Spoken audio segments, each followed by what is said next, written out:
নমস্কার বন্ধুরা, একজন প্রতিবাদী ও আত্মসম্মানে পরিপূর্ণ নারী চরিত্ররূপে আমরা দ্রৌপদীকে আমাদের প্রাচীন ও অন্যতম মহাকাব্য মহাভারতে দেখতে পাই। সর্বসমক্ষে বড়া সভাতে নিজের সম্মান অন্যের দ্বারা বিসর্জিত হওয়ার পরেও যে মাথা উঁচু করে অটল থেকেছিলেন এবং একজন আঘাতপ্রাপ্ত সিংহীন ন্যায় অর্জন করে সবাইকে সাবধান করে দিয়েছিলেন।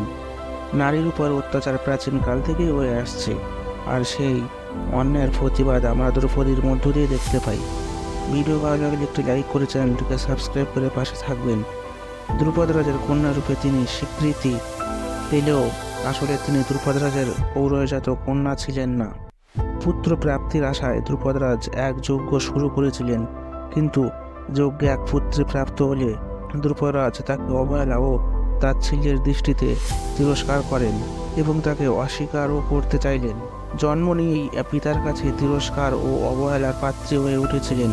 তারপর স্বয়ম্বর সভাতে পাণ্ডুপুত্র অর্জুন দ্রৌপদীকে জিতে নিলে অর্জুনের সাথে তার বিবাহ হয়, কিন্তু রাজমাতা কুন্তির এক ভুলের কারণে আবার তার জীবনে নেমে আসে এক চরম বিপর্যয় ও দুর্ভাগ্য। মাতৃবাক্য পালন করার জন্য অর্জুন ছাড়াও আরও 4 পাণ্ডবকে বাধ্য হয়ে বিবাহ করতে হয়েছিল। দ্রৌপদীর ইচ্ছা না থাকলেও 5 পাণ্ডবকে আপন করে নিতে হয়েছিল।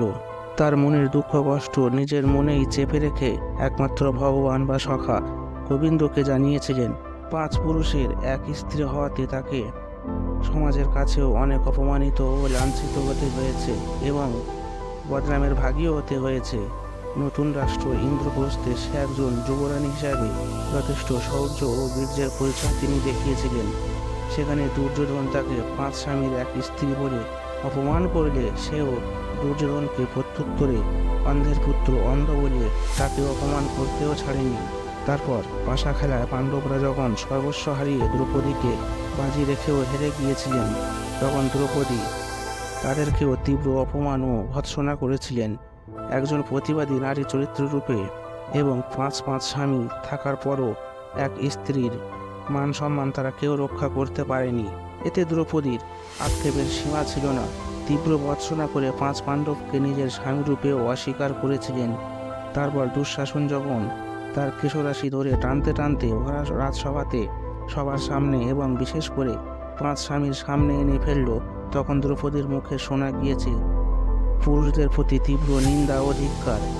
নিজের বংশকুলের কাছে তার সম্মানহানি হয়েছিল। বরা সভাতে হস্তিনাপুরের কুলবধূ ছিলেন তিনি, আর সেখানে সবাই উপস্থিত থাকা সত্ত্বেও অধর্মী পাপী দুরাচারী দুঃশাসন তার বস্ত্র হরণ করার চেষ্টা করেছিল। তখন তিনি নিজের বংশ, নিজের স্বামীদের বন্ধন থেকে নিজেকে মুক্ত করে নিজেকে একজন স্বতন্ত্র নারী হিসাবে প্রতিষ্ঠিত করে ভগবান গোবিন্দের কাছে নিজেকে নিয়োজিত করেছিলেন এবং ভগবানও তার ডাকে সাড়া দিয়ে তার লজ্জাকে নিবারণ করেছিলেন। সেই দিনের পর থেকে এক প্রতিবাদী নারী মনে যে প্রতিশোধের আগুন জ্বলে উঠেছিল, তার শেষ হয়েছিল কুরুক্ষেত্রের যুদ্ধে দুঃশাসনের মৃত্যুর মধ্য দিয়ে। ভীম প্রতিজ্ঞা করেছিলেন যে যতদিন না দুঃশাসনের বুকের রক্ত দিয়ে দ্রৌপদীর কেশ ধৌত না করা হবে, ততদিন পাঞ্চালী তার কেশ বন্ধন করবে না।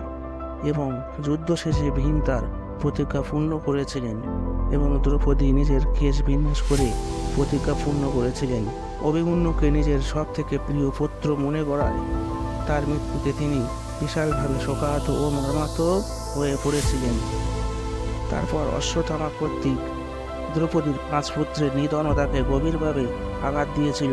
আবার পাণ্ডবদের একমাত্র বংশধর অভিমন্যুর সন্তান তার পত্নী উত্তরার গর্ভে পালিত হচ্ছিল, আর দ্রৌপদীর চোখের সামনে অশ্বত্থামা উত্তরার গর্ভে ব্রহ্মাস্ত্র নিক্ষেপ করেছিল।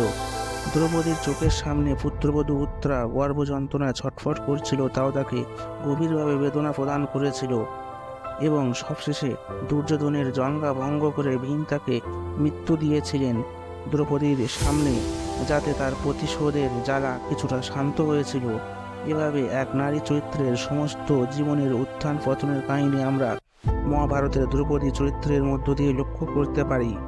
তো ভিডিও ভালো লাগলে অবশ্যই লাইক করে চ্যানেলটিকে সাবস্ক্রাইব করে পাশে থাকবেন, আর অন্যকে শেয়ার করে তাদেরকে জানতে সাহায্য করবেন।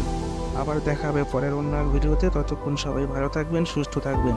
ভিডিও শেষ পর্যন্ত থাকার জন্য অসংখ্য ধন্যবাদ।